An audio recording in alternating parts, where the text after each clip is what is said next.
The 15-Point Plan is part of the Win Make Give podcast network.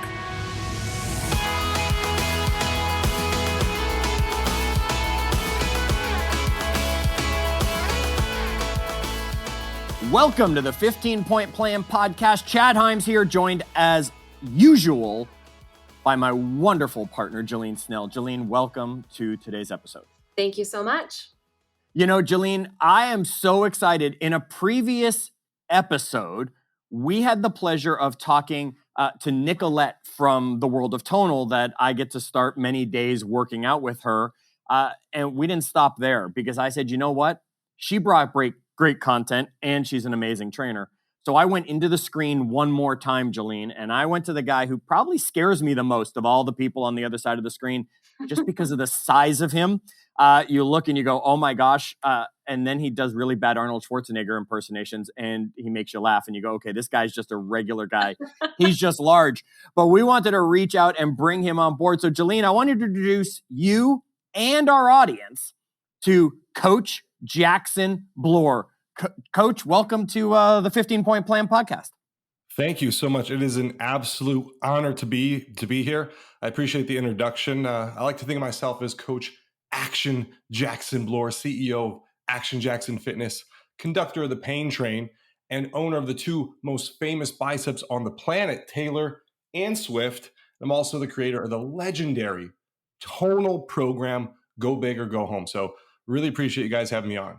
I love that you just said that because I was going to say introduce yourself and you just ran with it anyway. Now I got to say, the audience could have seen his biceps because we're on video here, but the audience is just hearing us, right? They might have to Google image Jackson at this point, right? Yeah, absolutely. Go Google Action Jackson Bloore and you'll get a pose of showing you Talyor and Swift. And I got to ask, before we even get into it, why Talyor and Swift? How did you come up with the names? Because if you're going to name your biceps something, I mean, that's a good one.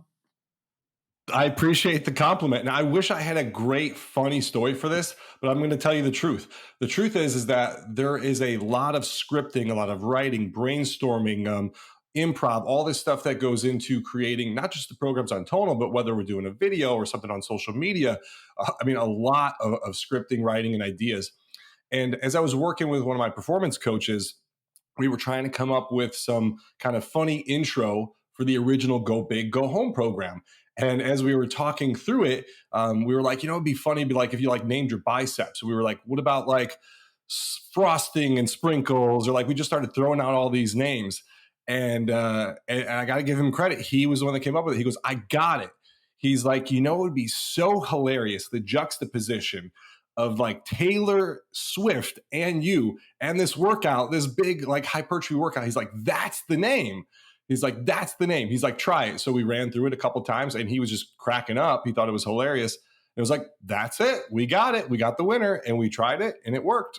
All right. Talyor and Swift it is. And Jillene, you heard Action Jackson say it in there. He said the hypertrophy, right? So we talked about that with Nicolette. You guys missed that episode. Jump back. She'll tell you what all that means. And that's how you get the biceps that look like Coach Jackson is giving us. I loved Go Big or Go Home. I'm kind of nervous to do Go Big or Go Home 2 because I know that you have brought the new and updated for all of my Tonal listeners that are here on the podcast. Go check out Go Big or Go Home 1 or 2 if you really want to experience a fun and challenging workout designed to help you grow. So I appreciate you putting that together. Coach, how long have you been a personal trainer and physical coach? Yeah, I got into fitness training, I'd say officially back in 2013 when I started my company, Action Jackson Fitness. Before that, oddly enough, I worked as a software engineer and then a software architect. And while I would work out like crazy after work and I'd work out on the weekends and I would always help train the people that I worked with. So, you walk onto a project and all these engineers see me walk in and they say, whoa, what are you doing? I'd like to look like that. So I would train those folks. But officially, I got into it in 2013 when I just decided after doing too many TPS reports and architecture documents, I was like, you know what? I'm sitting at my desk and I remember the moment and I submitted this document in VSS Vault. And I was like, if I died today, they would just replace me with somebody else to create the next architecture document. nobody cares what I'm doing. Like all I am is just this cog in this corporate wheel, and I'm not having any impact on the world or other people. And it just felt hollow. It felt a little bit meaningless. And I just found myself on this cycle of like going on trips and buying things and going to Napa or to Europe to try to replace this sort of void I had in my soul or in my heart. And that's when I was like, I have to do something else. I have to do something, number one, that I'm extremely passionate about and that I really care about. But number two, that's going to have an impact on other people and an impact on the world, leave some type of legacy out there for people, and just make me feel more fulfilled and I guess good inside on a daily basis. You know, the saying is that if you find what you love, you don't work a day in your life. And there's no doubt about it. I will work 10, 12, 14 hours on this. And as long as I get that one person who says, you know what, you changed my life, Jackson, or I did this or I did that because of you, all worth it. Wow. That's incredible. That's a lot to unpackage, Chad. I mean, that's a lot behind the Talyor Swift biceps right there. And, and I think that's exciting. I think it causes people on the call to stop and reflect on how they feel about their life today. And you're saying like, you can design it to be exactly what you want it to be or somewhere close to it, right? Now, can I ask you, were you always fit? Like, were you fit from the time you were a teenager and beyond? Or was there a time in your life when you weren't fit? So I got my first Hulkamania weight set. I have images to prove it when I was 5 years old. So no joke, 5 years old, Hulkamania headband, weight set, and I'm working out and my dad is spotting me. So my dad was a Chicago police officer. So he needed to be in shape for his job. And he would work out all the time in our basement. So he was a workout from home guy too. But he'd be working out in the basement. And just like any little boy wants to grow up just like his dad. So I'd always want to be around him, be with him. And I just looked up to him so much. And I always wanted to be down there working out with him. So he got me my first weight set. So at 5 years old is when I kind of started my workout journey. And then I played sports. I played baseball, basketball. I wrestled. I was in a bowling league. I played all kinds of sports. And then I played baseball through high school and college. So I always did work out pretty much my entire life, pretty, I would say, with a pretty strong desire. So I have been pretty fit for the majority of my life. I've gone through cycles up and down, and especially during my software career, I wasn't in quite as good a shape, but I have been at least working out, very active, very, very, fairly fit for the majority of my life. Yes. I love how that tracks all the way back to your childhood and how meaningful that is to you, right? You're attaching this meaning and purpose to being fit. It's not just about being able to see what you have, your amazing abs, which are not like a 6-pack, it's like a 12-pack. Chad and I were just talking about it before the podcast, but that you're attaching so much more meaning to being healthy, fit, and active. And I'm curious, it seems like these things have helped you make really good decisions in your life, like your transition from the corporate world that you were in, it wasn't giving you a lot of fulfillment to where you are now.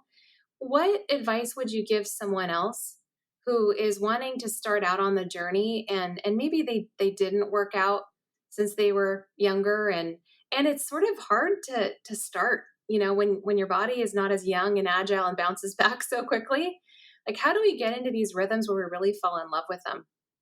Yeah, absolutely. I think people often will look at me or somebody else and they'll say, well, it must be easy for you because of X, Y, or Z. And what I would tell people is don't put me on a pedestal and don't think I'm some sort of great, amazing just person who was born this way. Well, I started while I was 5. I wasn't born this way. And even my workout this morning, it certainly wasn't easy. That being said, where I think I can relate a lot more is my career with business. So quitting my job, making 6 figures as a consultant, going from that to 0, then from there, trying to start out my own business, not knowing how to really actually coach people. I remember my first client, my first personal training session. I didn't realize that you needed to really explain things to people at like just such a very deep level. I hand him a medicine ball and I say, hey, we're going to do med ball slams. And he says, okay. And he goes, and I'm like, this is exactly how you do it. I slam the ball and I show him. And I say, all right, here you go. Do it. He does it and hits himself right in the face. And I thought, oh my gosh, my career is over. So that was how I got started. I think you have to be willing to, there's a great quote that says, you have to be willing to be the fool in order to be the master. So with anything that you start out in life, and again, I can relate from my business career, starting like that, hitting somebody in the face with a medicine ball. That was the first personal training session I did, or the first video I did, where I would say, yeah, over and over and over again. Just awful. Not having the right camera, whether it's posture or confidence or language or anything, we all have to start somewhere. So you start, you're kind of a fool. You don't know what you're doing. It feels uncomfortable. But what you do is you just chunk it down and chunk it down and chunk it down. There's a great book I like. It's called Touching the Void. They also made it into a documentary. And it's about these two climbers. And they're doing this pair climb.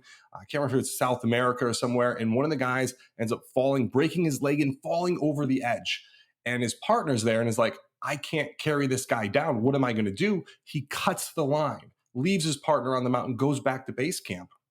He feels so bad about it that he stays there for 5 days at base camp. And on the 5th day, all of a sudden he hears his partner crawling and calling his name. He looks out and he goes, oh my gosh, I can't, he's here. How did he get here with a broken leg? The guy was laying there in a crevasse with a broken leg. And he just looked over and said, boy, I'm going to die like this. Well, I wonder if I can maybe get out of this crevasse and at least die a little bit more respectable out of this crevasse. So he looks over and says, I'm going to climb over there and see if I can make it. And he just crawled over there. And then he got to the next point. And then he said, you know what? There's a marker there 50 yards down. I'm going to set a timer on my watch for 10 minutes and see if I can crawl there. And he just chunked down, climbing off this mountain into like 50-yard increments. And that's exactly how you get started, is just one small step at a time. It's not going to be perfect. It's not going to be easy. You're not going to be, Coach Jackson overnight, or you're not going to be Elon Musk overnight if you want to start your own business. But with small incremental steps, you can begin to make progress and then take advantage of what's called the progress principle, which has been shown to massively increase the likelihood that you follow through and succeed at your goal. So it really is just chunking down one step at a time. And then when needed, to what you said earlier about, finding those reasons and why, it's leveraging those things as much as possible to get yourself to follow through and do it. So when I'm doing a tough workout and I feel like, man, I don't know if I can do the next set, or I don't think I could finish, I just chunk down. Can I do 6 reps here? I could probably do 6 reps. And then if I really need to play some mind games with myself, it's like, your mom just faced cancer. There's somebody out there who doesn't have a leg, who's returning from war. There's somebody out there who's going through a way harder thing than you are. Do you think you could do 6 freaking reps? Probably, when you really get some better perspective on things, what we're doing is, number one, not as hard as what many people are facing in the world today. And then number 2, you're going to have such a great benefit in the pride and the feelings and the strength and everything that you develop along that journey of getting stronger, better, faster, more mentally tough. It's going to be worth it. And people find that out when they test themselves, push themselves out of their comfort zone, take action, and then, of course, start to succeed slowly. Wow. Right. We can just take that and turn that into a whole episode right there on its own, the whole progress principle and all that stuff that you just brought to us, Coach. I think anybody who's listening to you, other than going, wait, I got to go back and listen to all that again and take more notes, because you've got energy in your voice. You're not, it's not just some scientist telling me. We can feel your energy. And one of the things at the 15-point plan is we're here focused on health, happiness, and energy for people. So give us some tips. How do you keep your energy level just so high? Because I got to imagine you're like this all day long, whether you're on camera or off camera. My wife would disagree with you there. I'm not quite this high energy. There's a funny switch that happens when I'll be talking to her, and occasionally she'll film some of my videos or help with my social media stuff. So I'll be having a conversation with her, whatever, camera flips on, and then I go, boom, all of a sudden. It's like, hey, it's Coach Jackson here. So the first thing is that you can't be called Coach Action Jackson and then show up with low energy. How incongruent and ridiculous would that be if I just showed up? We all need nicknames for ourselves that force energy, is what you're saying. Start there. So part of it is just the identity of who I am when I show up as Coach Jackson, or this identity that I really created for myself, which is Action Jackson. But the second thing is that I realized very early on in my fitness career, when I didn't know, anything, I hadn't learned the cueing, I hadn't learned the psychology, the coaching, I hadn't learned the way to explain exercises to people, or even really to program that well. So early on in my career, when I was really lacking in all these core competencies, the way I was able to get clients, the way I was able to influence people, and the way I was able to even just get started, and this is true, I think, of people in any field, is with just enthusiasm, with a willingness and just a relentless desire to show up and help. And if you have energy, if you have enthusiasm, and if you have that desire to help, you can get really far in this world in just about anything, because people are willing to give you a shot. Then as you develop your competencies a lot more, and then you combine that with the energy to influence people, wow, that becomes very powerful, because we follow people and we're influenced by people who are vibrating at that higher energy level. So that's why I show up with the type of energy I have, is because I'm so passionate about what I do. I love what I do. I love talking to you right now. This is, literally the best thing I could possibly be doing. And more importantly, I want to have influence on people because I want to change people's lives. And I know that showing up with that energy is going to be at least a little bit more beneficial and influence them to a higher degree. Does that make sense? Absolutely. It does. I'm curious, and it sounds like, and correct me if I'm off base here, but it sounds like a lot of your purpose and the impact that you're looking to have on your community and people around you and on social media, that the impact is also what gives you this energy every day. It's a part of your driving force. Would you say that's true? Oh, 100%. So I mentioned my dad early on, and that being the influence and thing to run towards. But I think there's a duality to massive success in life: having something to run towards, but also having something to run from. Right now, that is going to be a very powerful combination. So, as I had my dad as this example of what to run towards, this strong, big man who knew everything and was working out and eating healthy and doing all these things. On the flip side of that, as much as I love my mother, she just was one of those stubborn women who didn't want to eat healthy, didn't want to exercise, or one of her favorite sayings was, "I hate to sweat." And my mom suffered from a lot of health issues over the years, and there are health issues that not only caused her a lot of stress, a lot of difficult times, but caused our family a lot of difficult times. And she just recently, on May 21st, passed away from cancer. And there's nothing I wouldn't do to get another moment with her. But seeing what she went through and the struggles that our family had to go through as a result of that, I had a very clear idea of what to run toward and what to run away from. And I could tell you very strongly that I don't want other people to go through that, and I couldn't save her, but maybe I can save somebody else out there who's listening. And that is where that reason, that why, that passion comes from, and where that energy and that drive comes from to influence. So the energy comes from that. And all I have to do is really think about that for a minute or two, and bam, it's like, how could I not show up without tons of energy? Wow. Yeah, I'm sitting here, and please don't take this the wrong way. One, first, our sympathies to you on the loss of your mom, but you mentioned your dad earlier when you first started talking about him. You just mentioned your mom. Now, folks, I want you to imagine, how big are you, Jackson? I mean, how tall are you actually? I don't know your true size other than the guy on my screen, and you look about, 3 feet there. But I mean, how big are you really? 6'1.5", 207 at 7.8% body fat. Okay, so folks, you should be able to picture, right? He knows his numbers, right? You should be able to picture, he's not a small guy, big shoulders, big arms, and he's tearing up. So it just warms my heart to be able to see that they've had such an impact on you, and how much that has now turned into a passion to help the people who are listening to get to that next level. I appreciate you being that emotional and that honest during this. Let's get to helping somebody. Mm-hmm. So you are, and this is what got Jillene really excited. So Jillene, I'm outing you here on the call, right? We always say to people, are you a legs guy? And what is it that attracts you to people? Jillene, it's abs. We know for Jillene, it's abs. She loves abs on guys. That's her thing for it. And you were actually named best personal trainer for abs. Folks, you've got a book, Jackson, that's available on Kindle, right? Give me the title of the book so they want to go download it. It's called 7 Secrets for Chiseled Abs. So right now it's only available on Kindle, but I'm working on the paperback and the audiobook. Excellent, because I'm waiting for the paperback. I don't like reading on my phone. I'm waiting to order my copy of the actual book. Let's talk about abs, because I know what I know, and I'm not you at the level that you're at, but I know, and everybody wants to say, well, I'll do more crunches, I'll do more sit-ups. Abs are made in the kitchen, right? And that's going to involve that eating healthy concept. So in my book, I discuss this concept of abs are made in the kitchen. And what I say is that abs are not made in the kitchen. Oh, all right then. I love when we have myths busted. Tell us about this.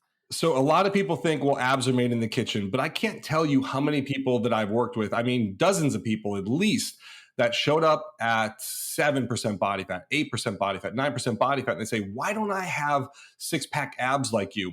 And it was because their body fat was very low. And that is a prerequisite for having 6-pack, chiseled abs, for having that visual look. It's a 100% prerequisite. But if you don't really develop your abs and develop the cuts, then you're not going to be able to see the 6-pack abs, and you're not going to be able to really get the shadows and the cuts that create that visual that you want. So yes, low body fat is a prerequisite. That is 100% true. And that's going to come from, of course, diet, at least 60% from diet. But once you do that, that doesn't guarantee your abs. That's like saying I'm going to diet my way to big biceps, right? Well, that's not going to work. If you want to get shirt busting biceps like The Rock, well, you're probably going to have to do some curls. Right. I can't just eat cheeseburgers and my biceps grow, because that would be awesome. No, you can't. There's more to it than that. And we can talk about that in as much detail as you like. Oh, Jillene's about to ask you a whole bunch of that. But before we do that, because I'm joking about could I eat cheeseburgers to get my biceps up, but those of us who are Tonal users, okay, so this is speaking to the Tonal people who are out there who know Jackson, you don't mind a cupcake, or at least that's your character, right? So how do you get away having 7.8% body fat and eating cupcakes, Jackson? How do you make that work so that we can all have that opportunity as well? I do love cupcakes. I once had a birthday party at a cupcake shop. It's not a joke. There's pictures out there somewhere. You could find them on my website. And I went to Sprinkles 95 times last year. So I do love cupcakes. I've since cut back a little bit this year, realizing that's probably a little extreme. But the thing is that you can eat a cupcake or even 2 on the weekend. It's 400 calories, right? So that is a lot of calories, but you can eat a cupcake or 2 on the weekend if, and this is a huge if 90% of the time you are on your game when it comes to your training, your nutrition, obviously your mindset, and then your recovery. If you do those things Monday, Tuesday, Wednesday, Thursday, Friday, then on Saturday you want to have 1 or 2 cupcakes, go ahead. It's not going to make that big of a difference. But what most people do is they do this. They do Monday, I'm good. Tuesday, I'm pretty good. Wednesday, you know what? Somebody brought something to the office, so I'm going to have some of that. Thursday, well, it's happy hour. Let's have a couple of drinks. Hey, it's Friday. It's technically the weekend, so let's go out to eat. And well, just like we'll have a dessert, and then we'll have this and that. And then Saturday's like, oh, it's my cheat day. I want to have a cupcake. And it's like, no, that doesn't work. You can't do it like that. You have to be very dedicated and disciplined throughout your week. And when you do that, then what you do is you set yourself up for success to be able to have that cupcake, have it guilt-free, and then make sure that you burn it up very, very rapidly. This is where I kind of rely back on sort of my background with computer science, obviously a lot of math classes. It really just comes down to simple math. It's calories in versus calories out. And if you run that caloric deficit throughout the week and you're on your game, well, then 400 calories from a cupcake isn't going to ruin your diet. Does that make sense? It makes perfect sense. And Jillene and I just had recorded an episode again. I don't know if it's dropped yet or not for everybody. We just recorded an episode about the cheat meal, to not or to have it.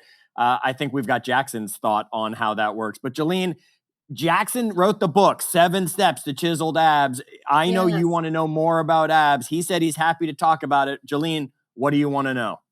Yeah, well, I think there's a couple different types of people. I think there's a person who they feel like chiseled abs is so far out of reach, right? And then there's the person who's like eating pretty good, right? Like on a pretty good diet and exercises regularly. Like myself, for instance, I exercise at least 6 days a week, 45-minute workouts. I eat pretty good. This summer, maybe not so much. I don't have the abs that I want. But I'm also pretty good with diet and exercise, so I struggle there, right? It does feel out of reach. So maybe I'm combining these two types of people. What are some tactics that you have for us to get some movement for some of us that feel stuck? Yeah, so I hear this a lot. So clients will come in and they'll say things like, well, I want to get six pack abs, but I just feel like I'm so far away. First of all, I can't tell you how many times I've had a client, whether it was a man or a woman in their 40s or even sometimes their 50s, say, I thought that part of my life was over, that I'd never be able to get six pack abs ever again. And here I am at 40, 45, or even 50, and I finally have the abs that I've always wanted. So I would say the first thing is to not to limit yourself and to think, hey, what is it that I want to achieve or accomplish, and why not? Why can't it be me? So open the door. At least you don't have to say I know I can do it, but at least open the door to the possibility that you can do it. Okay, that's the first thing. Then the second thing would be really just, I mean, obviously getting a good plan and saying, well, what does eating healthy mean? Because every single person I think I've ever worked with says they generally eat healthy. Well, what does that exactly mean? And maybe you need to take that to the next level if you want to get the physique at the next level. You know, remember, getting six pack abs is very challenging and difficult. This is not something that is easy. When it comes to being a millionaire, there's like, I don't know, roughly 10% of households, right, that declare millionaire status on their income reports. But when it comes to having abs, we're looking at probably less than 1% of the population. Just think about the last time you went to like a music festival or something where people are walking around, women in bikini tops and men shirtless. How many people do you see walking around with actual six pack abs? Like one, two, maybe three. And if you see three, they're probably together. So it is a very, very rare accomplishment. Okay. That's what makes it so awesome, but that's also obviously what makes it so challenging. Then it's getting a plan and being very strategic. Most people, I like to quote Mark Twain here, when you find yourself on the side of the majority, it's time to pause and reflect. Most people just do it the same way that everybody else does. They see people in the gym or they see people on whatever, doing fast, sloppy crunches and just generally, quote unquote, eating healthy. And then that's what they do. And they say, I'm just going to try harder. Well, trying harder is not a strategy that I've ever heard of that works very well at anything. What really makes a better strategy is sitting down and saying, okay, what exactly am I doing? How many calories am I eating on a daily basis? How many grams of protein, carbs, fats? What are the exact workouts I'm doing? How much time am I spending workout per week? And you just start breaking these things down, creating a little bit of a better, more refined plan. And then you start tweaking, right? There's a great quote from Ray Dalio where he says, pain plus reflection equals progress. So most people don't reflect on what they've ever done in order to change things so that they can improve. This is why you see guys at the gym and sometimes girls, they do the same exercises the same way with the same weight over and over again, and they look the same all the time. And they're like, you've been coming here for 5 years and you look exactly the same. How's that possible? Because they don't actually reflect on what they've ever done before and then make changes to then measure if they're making progress. So getting a good plan, and I would say probably the most underrated thing is measuring your progress on a consistent basis. The clients I have that are very, very successful, what they do is at least for a short period of time, when they're in this journey, when they're going for the abs, they are checking in, they're doing photos, they're doing weight, they're doing body fat, and then they're doing body measurements on a weekly basis for, let's say, 12, 16 weeks, whatever it takes to get to the abs. Once you get there, certainly you can pull back because an object in motion stays in motion. It takes less energy to maintain than it does to achieve. But on the journey, it's staying disciplined, it's staying dedicated, it's staying focused, and it's doing all those things. And if you do that, you're going to continuously make progress and you're going to get closer and closer and closer to the goal. That's going to keep you excited, and eventually you're going to get there. Does that help? It helps a lot. I mean, I know it's helping me, and I can see Jillene's head going, and she wants to ask about 12 more questions, but I want to give you the opportunity. Jackson, if I wanted six-pack abs and I don't know what I should be doing, I need a coach like you, right? Do you offer that? And if you do, and someone's listening to this saying, I need more of this guy, and I'm not putting a tonal on my wall right now, do you offer direct coaching that people can go to your website and somehow hook up with you to find out more? Of course, I have my patented no pack to six pack program. So you come in, you work with me for 16 weeks, and I'm going to push you out the door. Not only are you going to have the abs that you want, but you're going to have the resources, the mindset, the skills, the habits, everything that you need to manage this on your own for the rest of your life. I like to say you come in, you invest once, I solve your problem forever. We're going to do a combination of what I call the 4 pillars of success or six pack success. We're going to focus on training. We're going to focus on nutrition. We're going to focus on mindset. And then we're going to bring all that together with accountability and support. And you do that, you got a winning combination. You simply cannot fail. So how do I find out more about that? I go to your website, and what is it? You go to my website. You can buy my book, 7 Secrets of Chiseled Abs. And then you can even just go to my website. You can contact me with a form.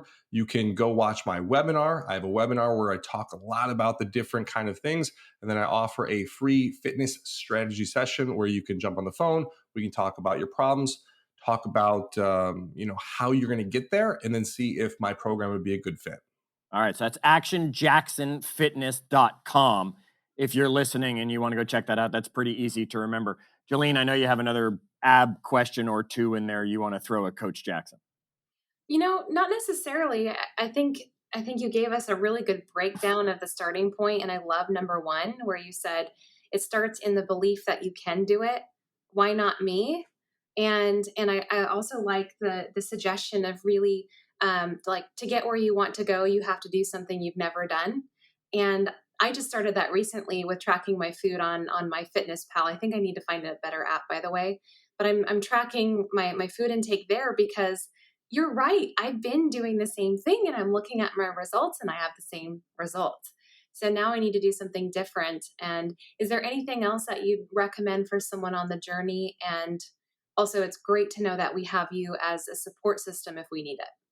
Yeah, we talked a lot high level stuff. Let's break things down a little bit for the people at home to do something right now that they can do, that they can feel, that they can begin to say, oh, wow, maybe this is something a little different. So let's break down exactly like my top 2 tips. If I was going to say, all right, what can you do right now if you're sitting at home on the couch to even start to think about how you can develop abs? And the first thing, like I said, would be stop following the crowd. So what most people do when it comes to abs is they're like, 5 minutes towards the end of a workout, I'll just squeeze them in real quick. They do quick, sloppy reps. They don't focus on anything. They have low energy at that point. And it's like, no.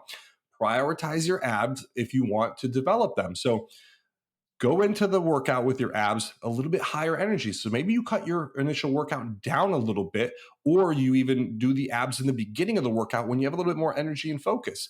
Move slow, move controlled. No more quick, sloppy reps, and to actually begin to feel what it feels like to, number 1, activate your abs and then create that mind muscle connection. And you can do that right now from anywhere you're sitting or standing at home. So all you have to do is tap your abs. So you tap your abs, and that's going to help develop that mind muscle connection because you could feel them. And as you're tapping them, it's like, okay, I feel that. And then what you do is you just begin to contract and shorten them as you round your back, as you come over and then start to crunch your abdominals. And as you do that, start to exhale as much air as possible. That's what it feels like to really activate your abs. Now, of course, if you do it sitting, lying on the floor, you could feel it to a much bigger degree. If you do it on like a Bozu or a stability ball, even more so. So there's obviously levels of this. But when you just start to feel what it feels like to activate them, then you say, oh, wow, that's what I'm supposed to be doing. I'm supposed to be shortening and lengthening those and really contracting and squeezing those and feeling it there. And then when you do your ab workout, whether it's on Tonal or in a gym or wherever you're at, that's what you're going for. It's that abdominal activation. That is the first step to really building out those developed chiseled abs that we kind of talked about. Because yes, low body fat's important, but then on top of it, you got to build out the abs too. And you're saying that we can do that exact exercise that you just took us through in some of our normal routines that we're already doing? I say it's a prerequisite for that. It's the foundational key to doing that, because if you just go through your normal, whether it's you're doing crunches or especially if you're doing an exercise that has some type of resistance, well, you need to take a step back and learn how to activate the muscle before Right. you dive in and go to the next level, right? You got to crawl before you walk. So by learning how to activate your abdominals first, then you can go into a more advanced exercise. And then it's like, oh, wow, do I feel that so much more? And then one of my favorite exercises for doing it is, number one, obviously like a floor crunch, where you can just literally do exactly what we said, which is touch your abdominals, feel, get that mind muscle connection, begin to shorten, contract, exhale as much air as possible. Then it's like, oh yeah, I feel that. Then you do 10 to 15 crunches like that, just like that, slow, controlled, squeeze, hold that contraction at the peak for a second or two. Your abdominals are going to be so exhausted after that one set, it's going to blow your mind. So that's the start. And then if you really want to feel this without, like, let's say you have low back pain or something, and you're like, I don't know if I can do that, Jackson, because I'm going to have some pain or problems. The Palloff press or Pauloff press, or however you like to pronounce it, that is like my favorite exercise for activating abdominals without any type of spinal flexion. Because when you press that weight out from your body, all of a sudden your abdominals have to tighten. It's a really great exercise. It's literally my favorite, what I consider core foundational exercise, not just an ab exercise. Yeah, and I hate when I see that one show up on Tonal. I gotta tell you, Coach, when I see that one coming up next, I'm like, oh crap. So, folks, you're gonna have to go Google the exercise. It'll be much easier than trying to talk you through it. And I know right now I am never taking a Coach Jackson abs program on Tonal, because boy, that just sounded scary already. But I can see exactly what you're talking about. Now, a lot of people out there are sitting there right now. They're exhaling, they're touching, they're crunching, what they're doing, all these things. Whether that's their biceps, whether that's their abs, their legs, the next day we get something that's referred to as DOMS, right? Delayed onset muscle soreness. What's your thought on that no pain, no gain concept, that pain the days after? Help everybody, because, I mean, you make the Arnold Schwarzenegger jokes. You've got that physique to you that just looks like you stepped out of a 1980s gym when that was what everybody thought. No pain, no gain. Talk to us a little bit about that for our audience who's saying, I want to get a little healthier, I want to get into it, but boy, the next day hurts so much, or I don't want it to hurt, so I'm not going to even start. Absolutely. So, to one degree, any type of cliche statement like that usually has some, at least, shed of truth to it. So, the idea that no pain, no gain, is there any truth to that? Of course, there's some truth to growth is going to be painful. And if you want to get outside your comfort zone and get better, get stronger, get bigger, or even get leaner, yes, there's going to be some pain associated with that. Pain with feeling like, I don't really know what I'm doing. Pain as in this is difficult in the moment. And of course, a little bit of pain afterwards. So yes, there's a slice of truth to that. But you have to remember, and this is what one thing I learned very early on in my fitness career as a coach, is that I would never push people too far outside their comfort zone too early. Because if you go too far too soon, which a lot of coaches do, what you do is you ruin the person on exercise, which is the worst thing you could possibly do. Because you push them so far and so hard, they think, boy, they're really going to feel this tomorrow. And it's like, yeah, they're going to feel it so much they never want to come back. So you want to push them just far enough that, yes, it's a struggle, it's a challenge, and they're going to feel it tomorrow. They're going to know they worked out tomorrow, but not so much that it's so painful and so debilitating that they can't brush their teeth or wash their hair in the shower. So first of all, it's understanding, yes, there's a little bit of growth is painful, of course, but don't go too far beyond your current level right now. Push, challenge yourself, but go just far enough that it's again a good challenge, and it's gonna stress you, and it's gonna cause that adaptation in the body, and you will feel some pain, but not too much. So don't go too far beyond your fitness level. And then as far as like helping with DOMS, the sort of tactical things you can do, staying hydrated is going to be huge. That's going to be very, very helpful. Foam roll, massage, and then also moving. I know, which sounds kind of counterintuitive, but moving to promote that active recovery. Because when you have pain, a lot of people want to just not move. And then actually movement is going to be the key to that. Just think about when you go to a physical therapist, when you get injured. Everyone says, oh, I'm really sore or I'm injured or something, I need to not move or stay sedentary. It's like, well, no, when you go to a physical therapist, the first thing they have you do to fix an injury or to solve the pain is to move. So understanding that movement is going to be key, just not stressing yourself with that movement. So go for a long walk, go for a light bike ride, do a very easy, whether it's a yoga routine or a stretch routine or just something a little bit lighter, just to create movement to help promote that recovery. Great. Love it. Good tips for everybody. Folks, before we even started this interview, when we were just talking for a moment, Jackson had said he had just come from doing some journaling, doing some reading. Folks, he's doing everything in the 15-point plan that we talk about here to help you keep your energy high, help you stay happy, and help you stay healthy. He was checking off a list of those things. Hopefully today during the session, we've also added that laughter piece that you're looking for. And as soon as he went Talyor and Swift, a chuckle came out of each of you like it does for me every time I work out with this man through this wonderful screen that I get to have at home. Coach Jackson, on behalf of Jillene, our audience, I really appreciate you taking the time and sharing with us today, giving us some amazing tips. Folks, if you want more, just go to actionjacksonfitness.com. You can find more about him. You can find his book, going to be in paperback and audio soon, he tells us. Right now, you got to go get the Kindle version. Jackson, before we close this out, and before I wrap this up and send everyone on their way, one last thing. What's something you didn't get to share that you really want to share because it might be the thing that impacts someone's life out there today? I mean, we talked about so many things. I don't know if there's really anything left that we didn't uncover. But the last thing I'll kind of share is a lot of people think that they need to be motivated in order to take action. They need to feel like it to get going. But actually, the reverse is true. And again, this is another counterintuitive thought, but this is where the whole action idea comes from, where the Action Jackson Fitness and this is how or where it comes from.